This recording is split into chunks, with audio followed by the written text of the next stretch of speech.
My sock knitting mojo is on fire right now.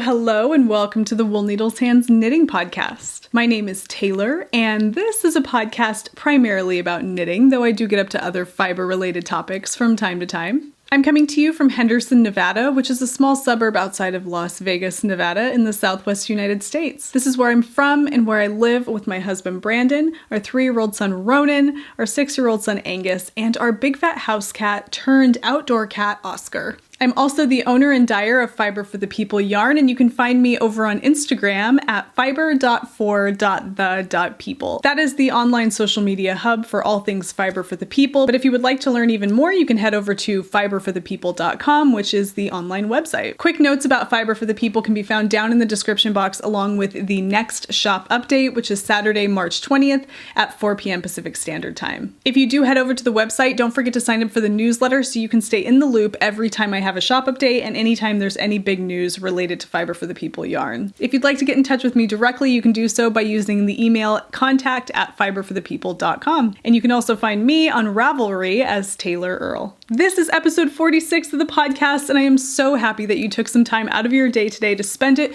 with me here. If you are a new viewer and subscriber, thank you so much for checking out this little corner of YouTube. And if you are a returning viewer and subscriber, thank you and welcome back. I have a lot to share with you guys today, including a fresh finished object that I know many of you have been waiting to see come off the needles, and I am so excited about it. But before I do that, I want to take some time to get up to speed on the Wool Needles Hands Year of Knits Make-Along 2021.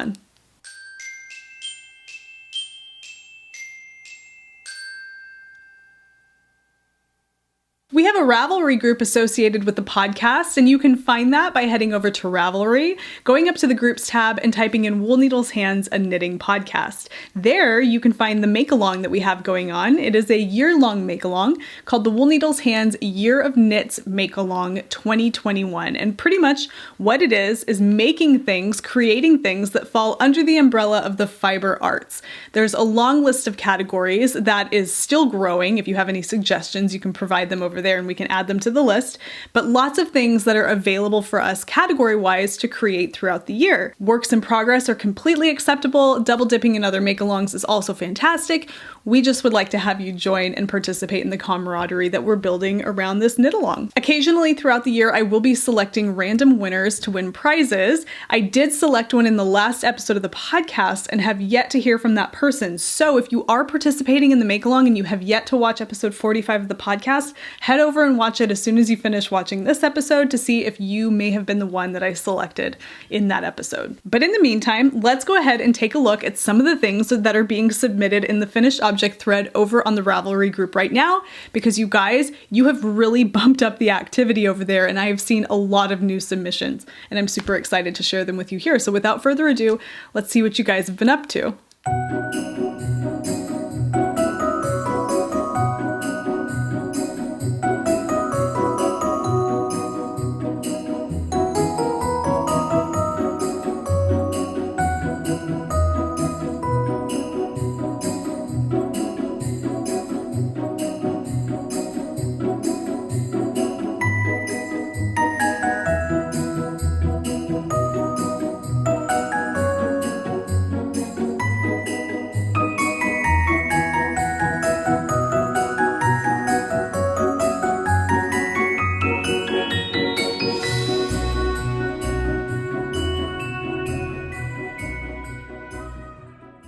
I just love everything. It's so cool to see all of the new projects being submitted. Thank you to everybody who's submitted, providing me with some really awesome inspiration to share here on the podcast. I absolutely love doing it. So keep them coming and join in because it's going to be a lot of fun to watch this finished object thread grow throughout the year of 2021.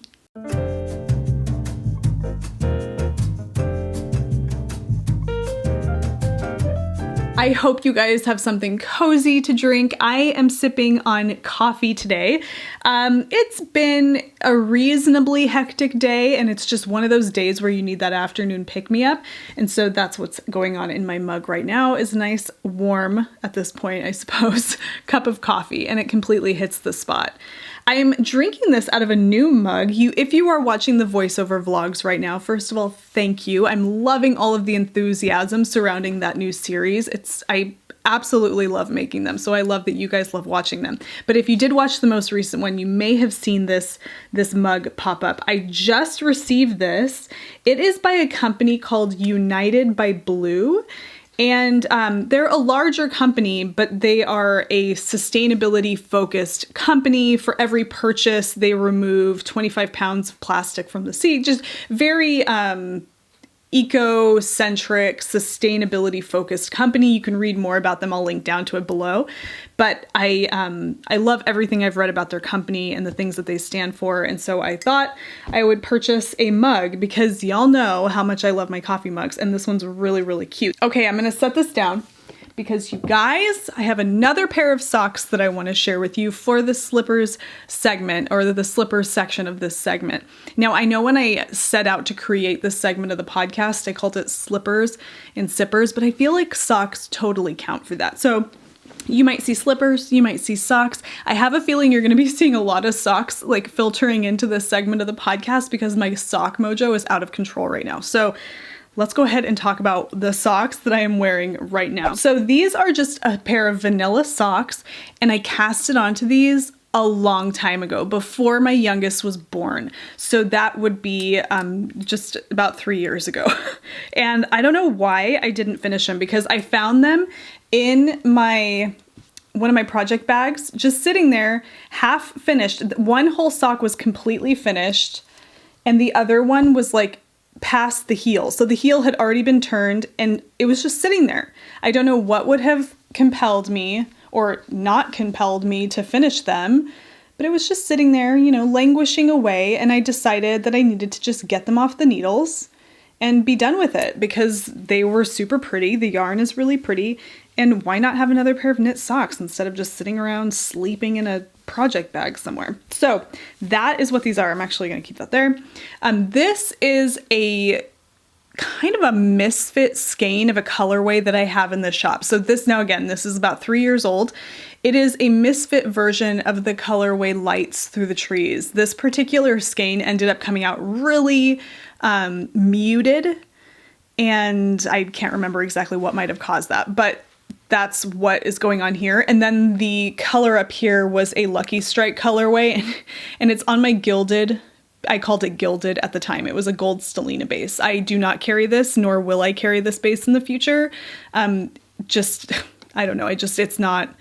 It's not in my wheelhouse, and so I don't carry it any longer, but I had a fun time kind of knitting with it here. There is a little bit of a variation between the two socks in terms of the colorway. One sock has a lot more of the red than the other, and you can see that here. Just more red. Oh, no, in this one, there's like more red here. You know, that happens from time to time. But the biggest thing is that they're off the needles. I can wear them. I can use them. They're not just sitting around languishing in a project bag somewhere. I like them. However, here's something I will tell you because I believe in transparency. The yarn that I used for these, I was trying to think back on what yarn it was, because I have tried several yarn bases since starting Fiber for the People to make sure that the yarn that I'm offering in the shop is the best possible option that I have tried thus far. That's really important to me. And when it comes to 4-ply fingering weight yarn, I have gone through lots of different 4-ply fingering weight yarn bases. The first one that I offered in the shop, so this is back in 2017, 2018, it wasn't the greatest, and I didn't keep it for very long, but I do know that that's what this is. I felt like it was a little splitty. And now, when I say splitty, as a person who works with yarn a lot and outside of knitting with it, that doesn't mean it splits when you poke it with sharp needles. Any yarn is going to split if you're picking at it with sharp needles. So if you're knitting away and you tend to have, you're maybe a little tense or something, and you're using sharp needles and you've managed to split the yarn and you can see the plies come apart, That's just something that happens when you stick it with a needle. Splitty is like where you don't even have to do a lot of work and the yarn is just kind of coming unplied. That shouldn't really happen. Like you shouldn't be able to just twist your finger and then the yarn for like 6 inches comes unplied. To me, that's splitty, and that's kind of a processing problem for whatever reason. I felt like this particular yarn at that time did that. It was not the greatest, and it also didn't hold its shape very well. And I can tell in these socks. So I've only worn these like twice now since I finished them, and I'm already noticing, like you can see here, that the cuff of the sock is just kind of, it doesn't have any elasticity anymore. It's just kind of shapeless, and it's not holding, like it doesn't have any, I don't know, structural integrity.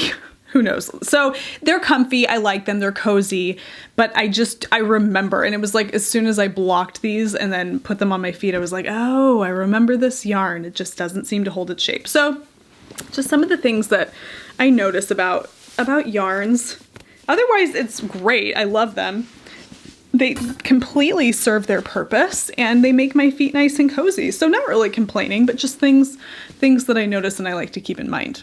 Okay, now that that is out of the way and we know what I am wearing on my feet, since that is a recurring theme in this segment of the podcast, I want to share with you guys a work in progress that I have that is appropriate to be placed here in this segment. Okay, like I said, my sock knitting mojo is on fire right now. I just want to knit vanilla socks, and I also want to knit textured socks, and I have been looking at all of the Helen Stewart sock patterns, and I drool over them, and I love the idea of knitting a lot of them, and then I know, like, in reality they're not the most enjoyable when they're really heavily textured and you're doing all of these little cables and lace and whatever. And so I thought maybe like a happy middle ground to kind of tap into that, I don't know, little design element that keeps you interested while also maintaining the simplicity of just knitting stockinette. I figured, why not do some stripes? So I have, let's put this guy back on a sock blocker here. I have I have one of a pair of vanilla socks, and this is being knit in 100% superwash New Zealand Polworth 4-ply fingering weight yarn, and it's beautiful. It retains a lot of that woolly rusticness that I just really love. It's just a really great sock yarn. If you need something washable and you want something that's durable, it's not quite as fine as a merino. It's not quite as rustic as a BFL. I would say, and I can't remember off the top of my head, but the micron count in something like this is probably close to 23, 24, which just means that it's a little bit more rustic in the hand. Really love this yarn.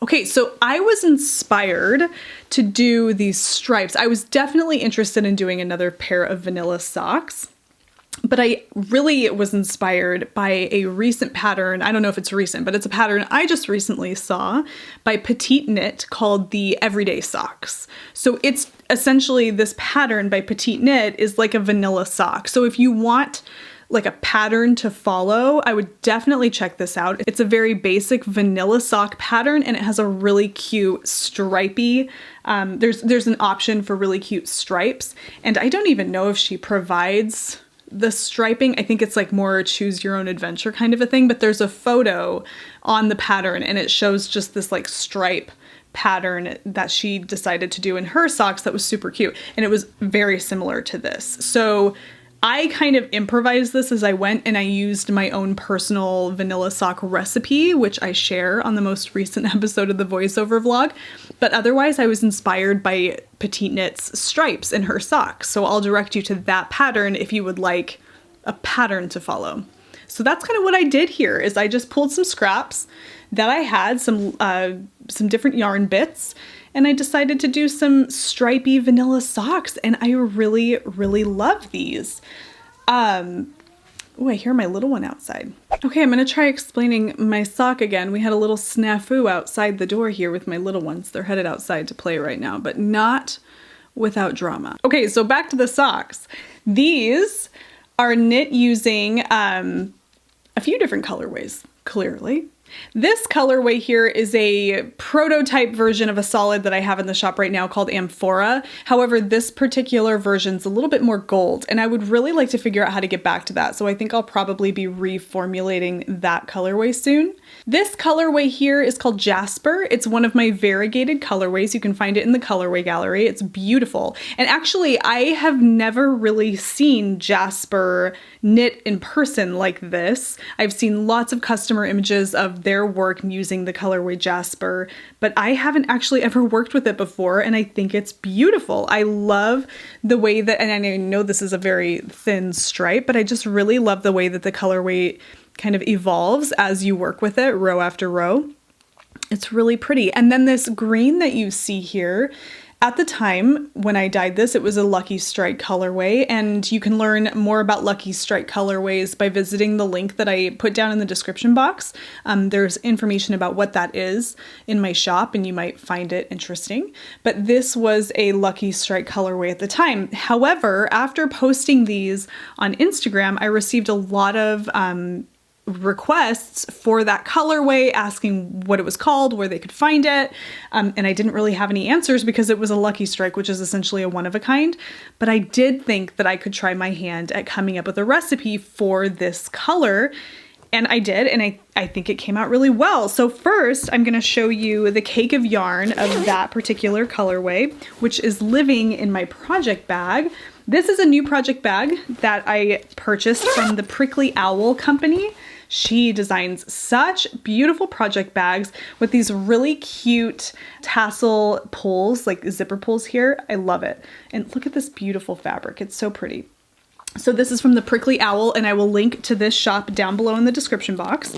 But inside here, I have my cakes of yarn that I'm using for those socks. And this is the green color that I'm using, and it's really beautiful. It's a really pretty, earthy, kind of brownish green. It is definitely like an olivey green, maybe more of a drab, kind of like an olive drab green, and I love it. And then what I came up with is a little brighter, a little bit more green, but very beautiful. And I apologize, it's kind of a mess. Let me try to fix this just a little bit for you here. Okay, so this is a sample of what I came up with to recreate this color, so you can kind of see. I'm gonna hold them like this. So they both have a little bit of a drab look. And when I say drab, that's kind of more in reference to the color, like an olive drab. This one's a little bit more green than this one. This one's more muted, a little bit more goldy brown, but I really like the green that you see coming through in this one here. It's really beautiful. So this will be a new signature solid coming to the shop with, as an effort to replicate this, and I'm calling it Yucca. And I actually developed 3 other colorways with this one that I'm putting in a collection of signature solids called the Mojave Collection, which are inspired by colors found in the Mojave Desert, which is where I live. This one will be called Yucca, and it's going to be added to some kits that I'll be creating for this stripe motif. They're not going to be kits designated for any particular pattern. It's just going to be kits that you could use to create a vanilla sock with this stripy color pattern. So Yucca is what I'll be referring to when I talk about the green that I've got going on in these vanilla socks. So loving that, really loving the socks, loving the colors that I've chosen. The other cakes are in here, and I even have a little bit of my second sock going. So you can see that here. Love them. And I love the way socks feel when you're knitting on them. They're so soothing, especially if you've been working on something that has a little bit of a heavier weight yarn. This is kind of a nice contrast to that. So these are flying off my needles. I completed this in a day. So I'm really excited to get these off the needles and blocked so I can wear them. I'm hoping to have these on my feet in episode 47 of the podcast in 2 weeks. So we shall see, but I have no doubts that that's going to be the case. Here are the other 2 colors that I have in the sock. This is the cake that I have of the Amphora color. Again, this one is a little bit more kind of like a gold version of the current color that I have. And I like that. I'd like to kind of get back to that. So I might be reformulating that colorway like I mentioned, but it's really pretty. And then this is Jasper. You can see all the little nuances inside the color. Like, look at that. How beautiful. Trisha from Joy in the Stitches commented on the voiceover vlog saying that once you're done with these, you can alternate your stripes and just use up the rest of the yarn and knit a few different pairs of socks, alternating the colors of stripes, which I absolutely intend on doing because I think that sounds like so much fun and a really good way to just really use up your extra yarn, especially when you have oddball cakes of just a single color. So that's definitely what I'm going to be doing. Whether I do that right after I finish this pair or not is yet to be determined, but I think that's a really good idea for cranking out a fun collection of socks that have alternating stripe colors. I think that would be a lot of fun. Okay, so pair number 2 of my 2021 socks are nearly finished, and I'm super happy about them. If you are interested in learning how to develop your own vanilla sock recipe, definitely look down below in the description box. I will link to an article that I read by Kate Atherley that really kind of opened up my vanilla sock knitting world, and it made it so that I have my own kind of personalized vanilla sock recipe. So definitely check that out if you are interested in getting started knitting vanilla socks. And you can also check out the most recent episode of the voiceover vlog because I go through my recipe there and I share with you how I block my socks. So definitely look into that.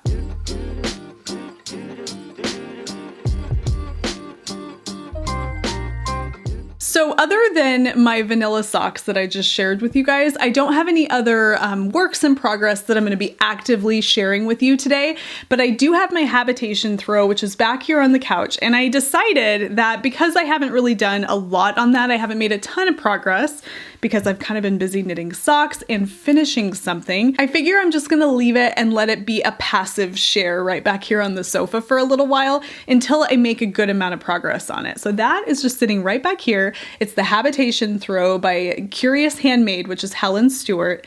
But what I do want to spend some time talking to you guys about is a recent finished object. And I guess I should call it more of like a cast off because it's not completely finished, but I did cast it off and it's ready for blocking.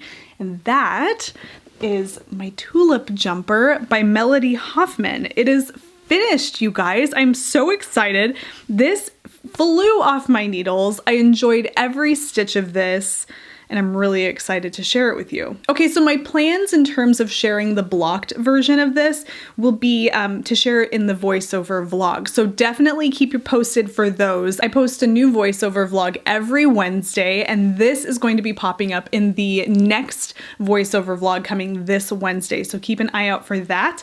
I will be blocking it and trying it on so you can see it in all of its glory. But in the meantime, I just wanted to share it with you as a finished object because I am so happy to have this off the needles.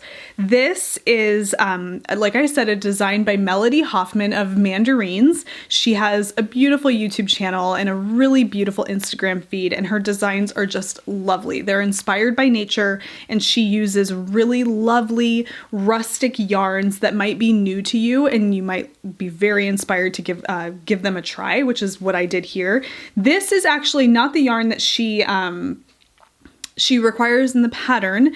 This is a yarn called Hillesvåg, or it's by a company called Hillesvåg, and the yarn is Tinda, and it is a Norwegian wool yarn. It's a DK weight, and it's beautiful.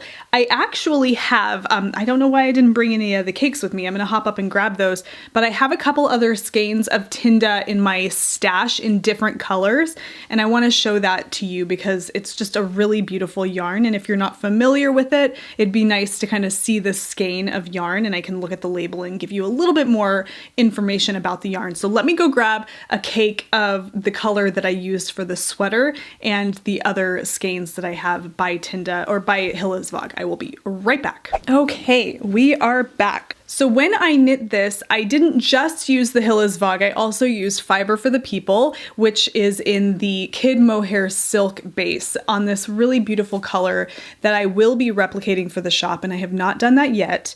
But it's a beautiful kind of creamy brown with a little bit of a rosy undertone. So I paired this with the Hillesvåg. So here are the two together. This is called Tinda. It's a Norwegian wool yarn, and I have the label right inside the cake here. And I'm gonna hold it up there, but I'm gonna show you, well, you know what, I have a skein of it right here. I can just read this label. It is Pelselgarn, and I don't know if that is in reference to the breed of sheep, and it might be Pelselgarn. If you have any, at the time that I am reading this to you now, I don't have the information right in front of me. Feel free to comment below with anything you might know about it. But it is a beautiful Norwegian wool, and the yarn itself is just gorgeous. This is it in a different color, obviously. This is from my stash. It's very rustic. It has a very rustic hand. It's not super soft to the touch, but it's lovely, because if you like, if you love yarn for its woolly properties, then you are okay with the sometimes rustic nature of certain yarns, and you kind of welcome that, which I am very much that way. I really love a good woolly yarn. I love a really nice, fine, soft merino, but I also love a really nice woolly yarn as well, and this is definitely that. So it is very rustic, very beautiful. It is a 2-ply construction. The natural color of the wool is a dark gray color, so it really deepens any hue that is dyed over the yarn, and I think that that's quite lovely. That's what's happening here. So when you look and you see this beautiful purple rosy color, you can see there's a depth to that color, and that's because of the natural gray shade of the yarn. It's really gorgeous. So this is the tulip jumper. I haven't even held it up yet. I've been going on and I haven't even held it up. So this is it. It is a lovely cropped jumper. There is an option for a longer jumper, so it doesn't have to be cropped. I intend on wearing this with high-waisted pants and jeans, or over dresses, something like that. I'm not gonna throw it on because I'm gonna save that for after it's blocked in the voiceover vlog, so keep your eyes out for that on Wednesday. But I'm just gonna hold it up so you can see, and then I have a few notes that I wanna share with you guys. But ultimately, I love it, highly recommend it. The pairing of yarn is really lovely. This is just a mohair silk yarn paired with the Norwegian wool, and I feel like that takes the really rustic nature of the yarn down just a little bit, so it's a little bit more soft in the hand, but it is very rustic. Like holding this up just like this is really warming me up, so I know it's not going to be something that I can chuck on over a dress in the springtime here in the, southwestern Mojave Desert, but in the wintertime it's definitely going to be suitable for really cold days. And we may actually have a couple more really cold days ahead of us before it starts to warm up, so hopefully I'll be able to wear it and have it be seasonally appropriate, maybe once before it gets hot, but we shall see. It has a scalloped hem on the bottom. You can see that down there, and it's so beautifully put together. The way a knit scalloped hem looks is really something special. I'm gonna line up the scallop so you can see it a little bit better. But it's really a cool look. The ribbing of a knit sweater, like on the hemline, is always so appealing to look at. There's something about those neat rows or columns of stitches. But then when you add this like really pretty scalloped detail, oh, gosh, it just takes it to a whole nother level and makes it just whimsical. Oh, I love it so much. So pretty. And considering that it's cropped, I think that that scalloped hemline is even more magical because it's cropped. So it's sitting up higher on your body. It's a little bit more noticeable. So you see that really pretty detail. Okay, so that is my tulip jumper. A couple things. I mentioned this on the last episode of the podcast. If you are knitting this, and this is a wonderful pattern for first-time sweater knitters. There's a lot to learn in this, so you have some techniques that are going to teach you a few things that you didn't know before. Nothing too difficult that you can't handle. Really awesome learning opportunities. You are going to get to this scalloped hemline, and you are going to need to watch the video tutorial that Melody provides in the pattern. Don't try to go it alone. Definitely just watch the tutorial. It's a very pleasing tutorial to watch. You want to watch that because it just makes this process easier. It takes some of the guesswork out of it because I know that there isn't a part where you're reading it and you're thinking, I think I know what this means, but I'm not 100% sure. And if that's going through your mind when you're knitting, just definitely look it up. Don't try to wing it, because you'll make it so far and you're gonna have to knit back. At least in my experience, that's been the case. So watch the tutorial. On the underarm connection, where you are adding stitches, picking up stitches on the underarm, there is a section that says pick up and knit through the back loop. I had no idea what that meant. I've never done that before. So I would, when you get to this section, I would look up a tutorial on how to pick up and knit through the back loop and what that means, because that's going to be something that may be new to you. So just keep that in mind. The next thing that I kind of realized as I was finishing this off, because it's a long cuff of ribbing, I knew it was going to be pretty snug and I didn't want it to be too tight. And so I did one of those Jenny's surprisingly stretchy bind offs for the edge of the cuff. And you can see, like, I'm gonna kind of stretch it out a little bit. You can see it kind of creates like a little tulip, which I guess is fitting, a little like tulip shape at the end of the cuff here. But I like it because when I slip this on my arm, these cuffs kind of come down pretty low on my hand and it opens up over my hand. There's no tugging around my hand. It's very comfortable. So when you get to the end of your sleeve and you go to bind off your stitches for your cuff, I would really encourage you to consider the Jenny's surprisingly stretchy bind off to see if that would be something that would work for you. Otherwise, you might have some of that like pulling going on your bind off, unless of course you bind off really loosely or you bind off with a larger needle, what have you. But it was my first time doing the Jenny's surprisingly stretchy bind off, and I really loved, number one, the process of it, but number two, the nice stretchy sleeve cuff that I have here. So that worked out really well for me. So that was new. The tuliped hemline was new. This like picking up and knitting through the back loop deal was new. I feel like I learned a few new techniques with this, and I have a really cute sweater because of all of that. And I love it. I love it so much. I'm so excited about it. I was actually thinking that I could knit another one of these with another bit of sweater quantity that I have in my stash, but I'm not going to do that because, you know, you need to give it some room to breathe, right? You can't just crank out another one. So highly recommend the Tulip Jumper by Melody Hoffman. I promise you will be thoroughly satisfied with the entire thing, and I'm so happy to have it off the needles. First garment finished object of 2021, you guys. That's kind of a big deal.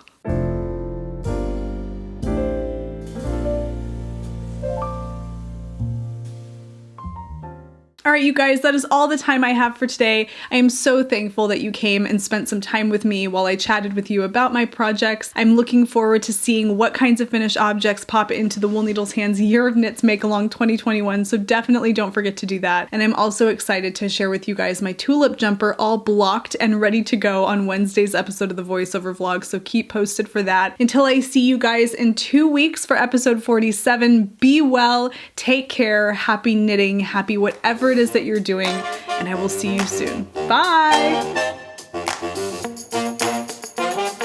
Except for my habitation